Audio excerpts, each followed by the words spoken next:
Central Texas Life with Ann Harder presents Central Texas Events. Hello, everybody. Welcome to Central Texas Events, and it is a joy to have Eric Shepard, the Executive Director of the Waco Civic Theater. It's been a little while. Oh, it has. It has. In fact, the last location we taped a podcast, I want to say, was on Franklin. It was. I think I was one of your first guests. One of the first guests, So yeah. thank you for having me back. Well, I'm sorry it has taken this long, but I've been watching from afar all the stuff that the Civic Theater has just got something all the time, and it's all you. I mean, I'm along for the ride. You say that, but my goodness, what a season this year! Oh yeah, it's a good one. Yes, it is really, really a good season, and so we're coming up to fall and Christmas time, Right. And so let's talk. We just closed Oklahoma, so huge. Yeah, we sold every ticket and then some. Found extra chairs for people, so that went really well. It had been about 10 years since we'd done the show, and it felt like a good time to bring it back. Mm-hmm. And I know how people in Waco love Oklahoma, and it seemed Of like... course we do. Yes, of course. And I grew up in Austin, and we also love Oklahoma, so you kind of forget that during the show. And so we are off and running on several other shows at the same time, right? We are in rehearsal for Cabaret with Silent House. Mm-hmm. We are in rehearsal for our thriller, The Girl on the Train, based on the book and the movie. Yeah. And then we have Charlie Brown Christmas at the beginning of December. And then the middle of December, right up until Christmas Eve, we're doing White Christmas. Wow. That's a big show. Oh, it's huge. Have you ever done that? We have never done White Christmas that I know of. It was only available... Sisters, gosh. absolutely, yes. I mean, people, And the snow. It's like a Christmas story. You watch it over and over and over. Yes. Till you know every song, every... Used to be kind of a and I don't watch as much TV as I used to, but I used to, try to see It's a Wonderful Life, try to see White Christmas every Christmas time. Yeah. And a few of those Christmas specials, the claymation ones. But yeah, White Christmas was kind of a tradition in our family. When we listened to the music, when we were planning the show, we went, oh, this is so good. And then I got to hear a couple of rehearsals, and it's going to be great. It's going to be so good. Well, already selling tickets for it. Yes, we are. So how many performances will you do? Currently we're scheduled for 10. That's but good. We're seeing if we May can need add to add more. Yeah. And we're talking, literally on Christmas Eve would be the next time we can do a show. I don't know if people want to come then or backdate it to a Wednesday. And my director, my choreographer, are like, I don't know if we can learn the show in one less day. So we may end up doing like a 3-show day instead of a 2-show day to try to pack in all those performances. But we'll see. Eat your Wheaties. Yeah, that's right. Cast members. Yeah. One of the things we've started doing is feeding our cast members on those Saturday matinees because it just seems like the right thing to do. Because they just don't have much time in those turnarounds. In Oklahoma, they had 45 minutes between the end of the first show and having to be back on stage for mic check. So we fed them some Barris pasta. Carbo load. Yeah, that's right. There you go.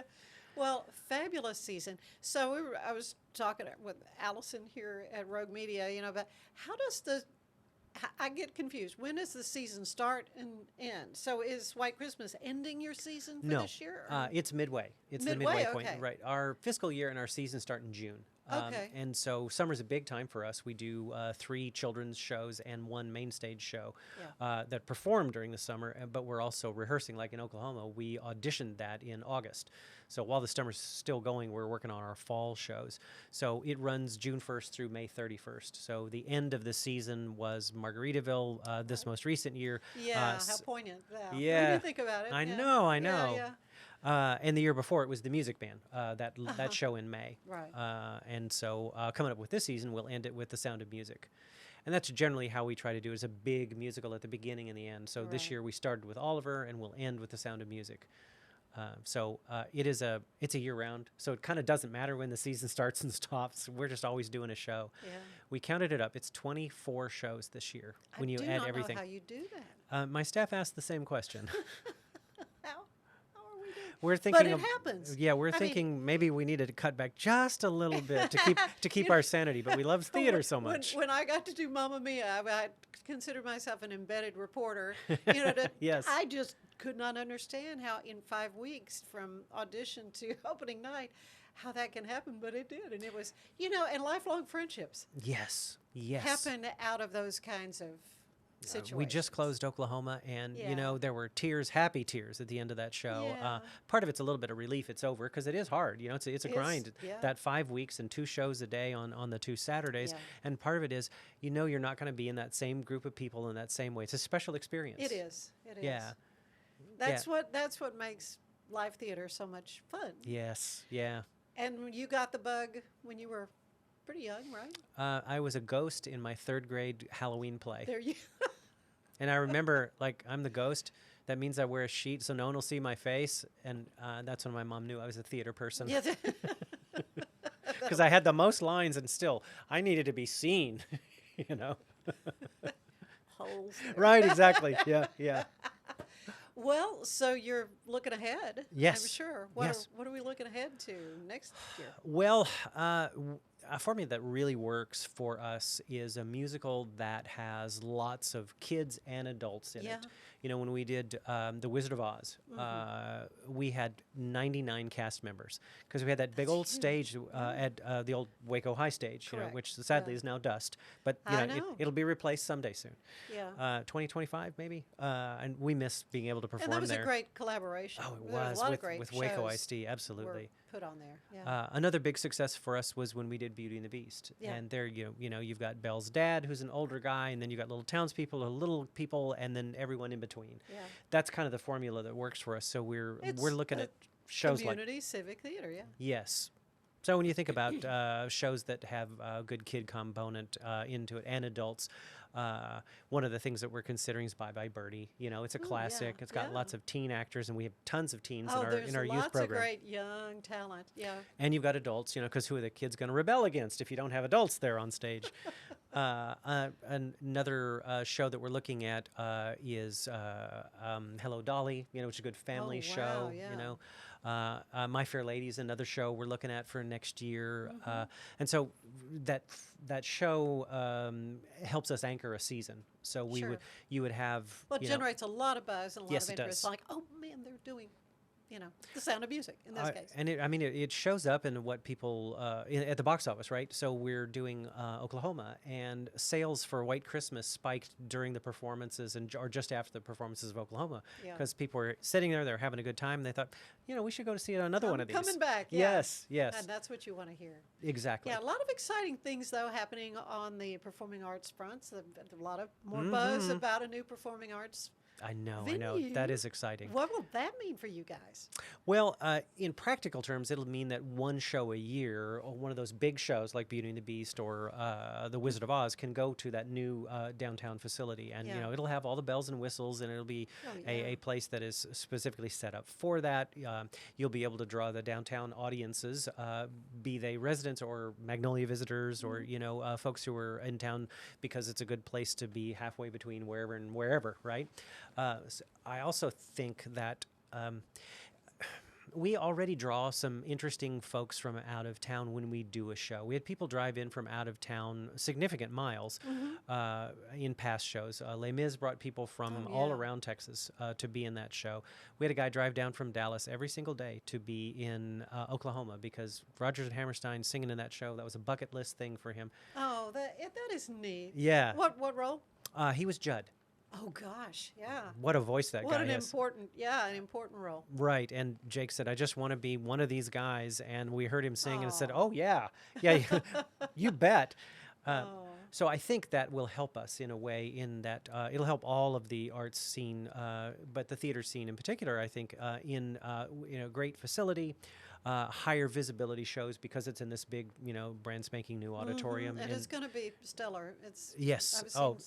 I've seen some of the renderings too. Yeah, it's just beautiful. It's amazing. Yeah, it's a beautiful looking building. Of course, those are just concepts at this point, renderings. But man, if they could do anything like that, raise the money, but man, that would be spectacular. That'd be amazing. It'll be one of the most noteworthy buildings in town the day it opens. Right? You got the Alico building in which we're sitting. That's iconic, and of course the courthouse. And McLean Stadium, in part because of its visibility right there on the river and its size, but that downtown performing arts center, looking out over the Brazos and and branding on the Brazos, I mean, that's a great site. It's a I think that it says to the outside world, Waco is important. You need to take notice. There's really great stuff going here, and our citizens are behind this. And I can tell you, it really works. It really works for me. When I was in grad school at Baylor, I went down to Killeen to direct a show. I'd been asked to do it. I'm like, Killeen, sure, whatever, fine. I pull into the parking lot of their facility, and this is 1999. I'm dating myself here, but I pull into that facility, and I went, oh my goodness. These people take their theater seriously. Yeah. This is a beautiful building. It was 10 years old at the time, and it looked at the same as it did the day it opened. They'd really done a great job of taking care of it. And that said to me and to the people that came down from Baylor, who I was classmates with to do that same show, hey, this is a cool place. Yeah. I like going to Killeen to do theater. And I think that will be true of people who come and see our facility. They'll say, hey, Waco is a happening cultural place. So I'm excited about what it means, not just, hey, we get to be in the building, but that's a real added benefit because it's being built so that lots of different groups and people and activities can happen there. What an exciting time to be involved in the arts. Oh, I know. Really, yeah, it really is. Yeah. Yeah, we've gone to downtown is brain dead to this is really cool. Sam Jack McGlasson. Bless his heart. Got arrested. Yeah, and a lot of people say, yeah, he's right. But man, things have really changed. As I sit here and look out at McLean Stadium and, looking at all the places that you're mentioning, sprinkled all around. And yeah, it's an exciting time to be involved in the arts, whether it's, symphonic music or, and of course, I've noticed it seems like more and more Baylor performers are getting involved with your shows and things. A couple of reasons for that. One is they've changed their policy a little bit to allow their students to experience more of Waco cultural life. Another is that we have a number of Baylor theater professors who work in our building from time to time. They direct or they choreograph or they're consultants for us for stage combat or various other aspects of theater. And that helps the students who are there to have an in, because with a population turning over, you might have a student who finds time once in their 4 years to really, they've got a semester or a few months off to do a show, but that's one out of the 140 theater majors, and they graduate, but the faculty allows us more of a permanent relationship, with the theater department, and so I'm grateful for their continued participation. And when you saw Oklahoma, you saw 6 or 8 cast members. And I sound like an old person, but young people bring such life to the theater. They bring such enthusiasm and they bring energy and excitement and fun. And so we knew that every single rehearsal and every single performance, there was going to be this great energy and excitement that young people have. And of course, we also had, probably 10 people who had never done a show with us before, but were attracted. That's great. Yes. See, I'm glad to hear that. Yes. They were attracted by the show. They always wanted to do Oklahoma. Always wanted to do Oklahoma. We had this precious woman. She's, I think, 77, something like that. She moved here because of Magnolia. She and her husband had not done theater since high school. So we're going back a few decades. That's right. But she remembered. She remembered. And so she auditioned for the show, and she came in a cowboy hat and a neckerchief and a denim skirt. She said, oh, now I feel kind of nerdy. I overdressed for the audition because everybody else is in like jeans and T-shirts, right? And I said, oh, no. Oh, no. This is perfect. This is perfect. And so she was delightful, and she had to get permission from her church choir director to miss a few Wednesday rehearsals, And so she was a new person to us, too. Oh, that's great. So we had 19-year-olds and we had 77-year-olds involved in the show. So and that's what community theater is all about. Oh, absolutely. And what makes it so much fun for the people involved as well as those coming to see the show. Well, yeah, I mean, when you see the show, that energy escapes the stage into the audience, right? The people like each other, enjoy being around each other, that enthusiasm, that love of not just the art form, but the people they're doing the show with.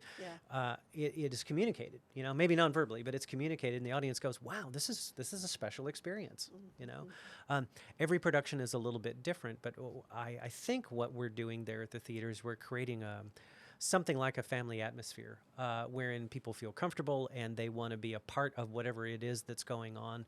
One of the new people to us is recent Baylor Law graduate who settled here with his wife and 3 children. And he said, man, this is great. I haven't done a show in many years, but the atmosphere you've created here is so welcoming to outsiders. He's actually done quite a bit of theater, and he said, I don't remember feeling this welcome whenever I moved to a new town. Because some theaters can be kind of cliquey, right? Or, you know, the town is, you're not from around here, are you? That's right. Yeah. But I think Waco and Waco Civic Theater are both really welcoming to people. And I love that about being here. Yeah, the important aspect of what you do. Yeah, so, and you mentioned family atmosphere. It's very clear on Cabaret that it is 18 plus. Yes, that's right. I thought I might mention that. Yes. Now, do you have in it like a mini season left of ticket sales, or do people just buying per show, or how is that working on sales? Both. I mean, we announce our season tickets in April for the upcoming season, you know, that starts in June. And so we also have a sort of a mini package that we put out in December.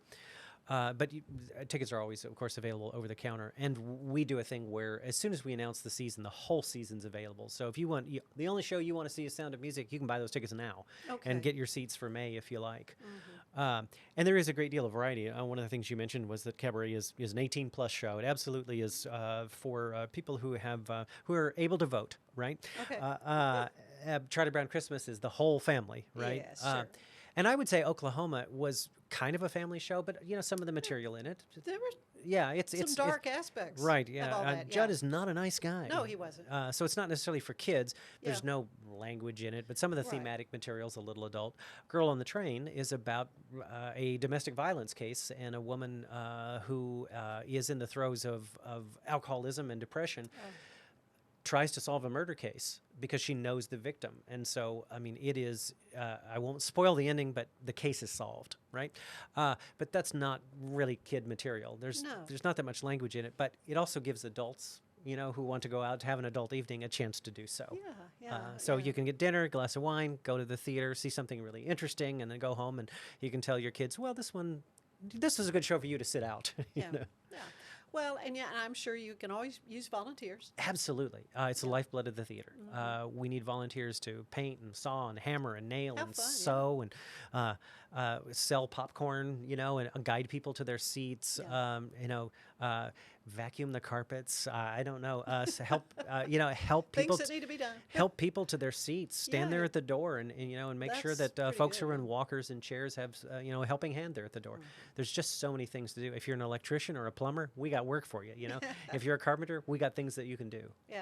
So pretty much every aspect of life or every trade, there's a need for it at the theater. Yeah. Well, it is exciting to see what all has happened with Waco Civic Theater, and Eric, your involvement with it. I mean, you have just been a driving force and just such a great leader for this effort, and all the best to you. And Thank you. It's going to be great. So how can folks, what is your website? How do they? WacoCivicTheater.org.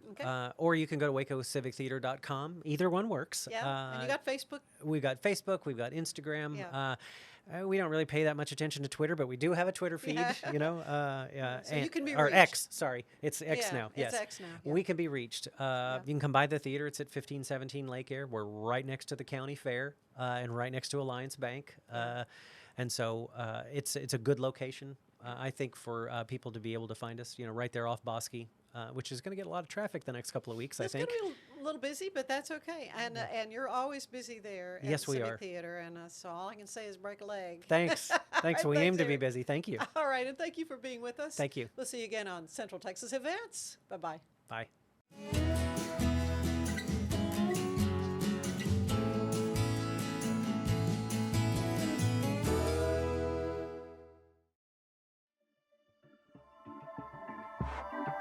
This has been a Rogue Media Network production.